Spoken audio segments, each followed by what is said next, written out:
Hi everyone, welcome to this video. In this video, we want to find the value of this expression 6 minus 6 times 6 minus 6. Are you ready to solve? Let's go ahead and get started. 6 minus 6 gives us 0. And again here we have 6 minus 6. So 0 times 0 equals 0. But this answer is not correct because according to the order of operations, which is PEMDAS,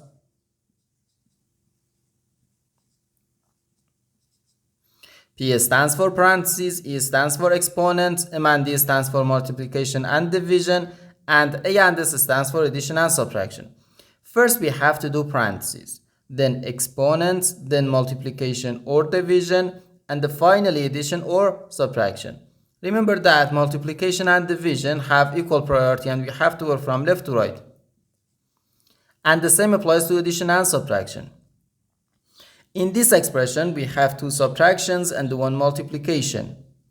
According to the PEMDAS, multiplication has higher priority than subtraction because multiplication comes before subtraction. And when we have more than one subtraction in an expression, we have to work from left to right. So therefore, first we have to do this multiplication, then this subtraction, and finally this subtraction.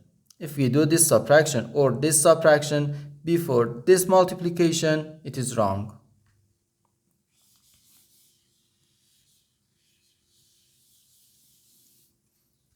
So first we have to do this multiplication. 6 times 6 gives us 36.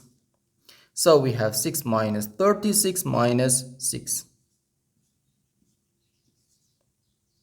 Now we have to do this subtraction. 6 minus 36 gives us negative 30. Then minus 6. Negative 30 minus 6 gives us negative 36. And this is our final answer to this problem. The correct answer is negative 36.